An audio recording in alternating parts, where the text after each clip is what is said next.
Operation सिंदूर ने आतंक के खिलाफ लड़ाई में एक नई लकीर खींच दी है। एक नया पैमाना, न्यू नॉर्मल तय कर दिया है। पहला, भारत पर आतंकी हमला हुआ तो मुंह तोड़ जवाब दिया जाएगा। हम अपने तरीके से, अपनी शर्तों पर जवाब देकर रहेंगे। हर उस जगह जाकर कठोर कार्रवाई करेंगे जहां से आतंक की जड़ें निकलती हैं। दूसरा, कोई भी न्यूक्लियर ब्लैकमेल भारत नहीं सहेगा।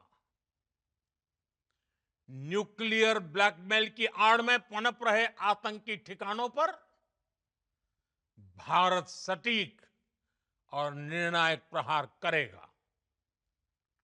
तीसरा,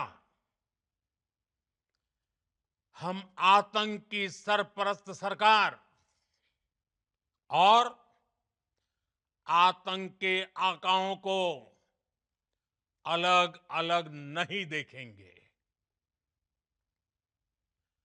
ऑपरेशन सिंदूर के दौरान दुनिया ने पाकिस्तान का वो घिनौना सच फिर देखा है, जब मारे गए आतंकियों को विदाई देने पाकिस्तानी सेना के बड़े बड़े अफसर उमड़ पड़े।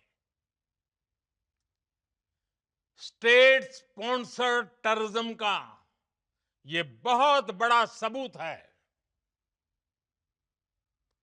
हम भारत और अपने नागरिकों को किसी भी खतरे से बचाने के लिए लगातार निर्णायक कदम उठाते रहेंगे।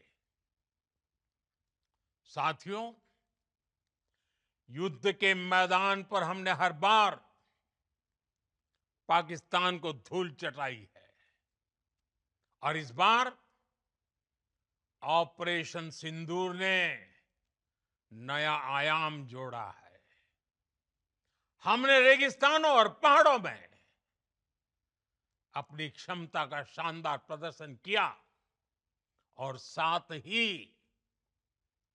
न्यू एज वॉरफेयर में भी अपनी श्रेष्ठता सिद्ध की।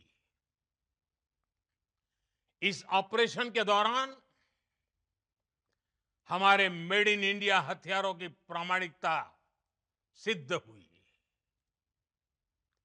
आज दुनिया देख रही है 21वीं सदी के वॉरफेयर में made in India defence equipments,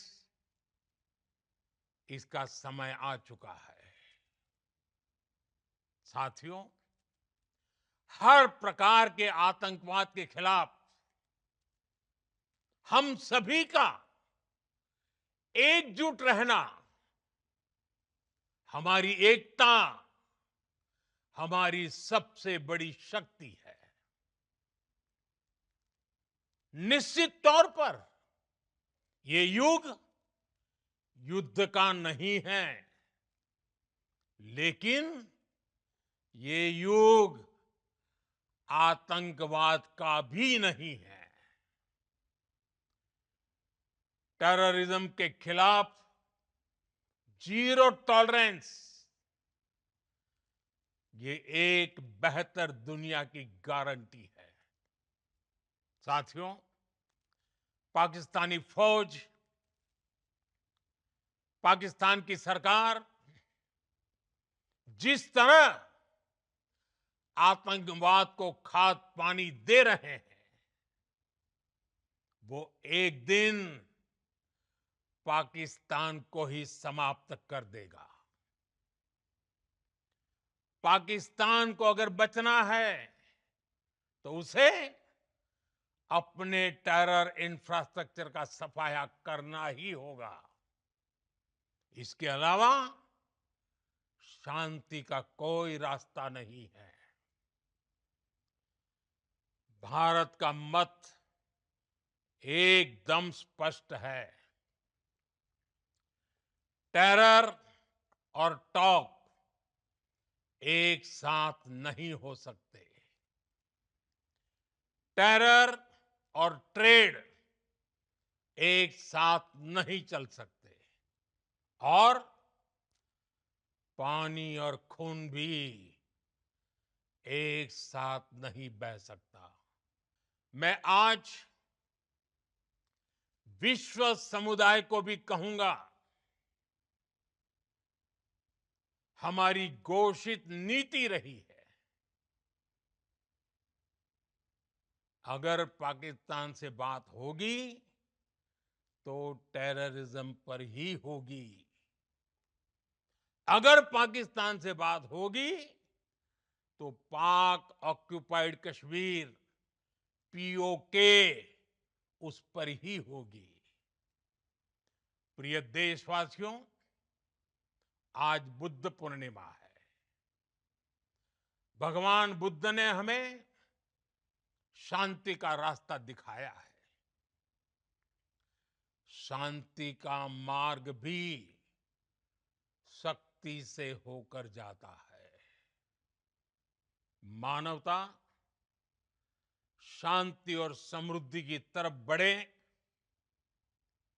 हर भारतीय शांति से जी सके, विकसित भारत के सपने को पूरा कर सके, इसके लिए भारत का शक्तिशाली होना बहुत जरूरी है। और आवश्यकता पड़ने पर इस शक्ति का इस्तेमाल भी जरूरी है। और पिछले कुछ दिनों में भारत ने यही किया है। मैं एक बार फिर भारत की सेना और सशस्त्र बलों को सैल्यूट करता हूं। हम भारतवासी के हौसले, हर भारतवासी का एकजुटता का शपथ, संकल्प, मैं उसे नमन करता हूं। बहुत बहुत धन्यवाद। भारत माता की जय। भारत माता की जय। भारत माता की जय।